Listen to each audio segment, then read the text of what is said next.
নেকড়ে বাঘ ও ভেড়ার বাচ্চা। একদা কোনো এক স্থানে এক ভেড়ার বাচ্চা ছিল। সে একদিন একটি পাহাড়ি নদীতে জল খাচ্ছিল। দূর থেকে তাকে একটি নেকড়ে বাঘ দেখতে পেল। নাদুস নুদুস ভেড়ার বাচ্চাটাকে দেখে নেকড়ের জিভ দিয়ে জল পড়তে লাগলো। কিন্তু লোভ হলে কি হবে? ভেড়ার বাচ্চাটাকে ধরতে হলে একটা অজুহাত তো থাকা চাই। মনে মনে এক ফন্দি আঁটল নেকড়ে। হ্যাঁ, একটা অজুহাত তার মাথায় এসেও গেল। নেকড়ে তখন ভেড়ার বাচ্চাটাকে ডেকে বলল, এই, তুই আমার জল ঘোলা করছিস কেন? ভেড়ার বাচ্চাটি বলল, বারে, আমি তো শুধু নদীতে মুখ লাগিয়েই জল খাচ্ছি। তাছাড়া আপনি রয়েছেন নদীর উপরে, আর আমি রয়েছি মাটিতে। এতে আপনার খাবার জল ঘোলা হবে কি করে? নেকড়ে বলল, ও, তাই বুঝি?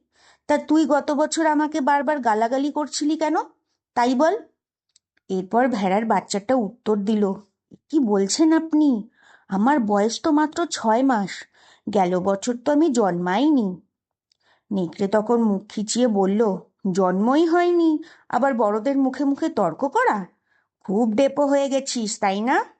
তা ওসব কথাতে ভুলছি না আমি। তোকে আমি খাবই।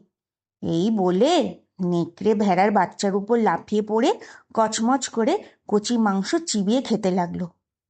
গল্পটির উপদেশ হলো, দুর্জন ব্যক্তি মাত্রই নানা ছল করে নিজের স্বার্থসিদ্ধি করে থাকে।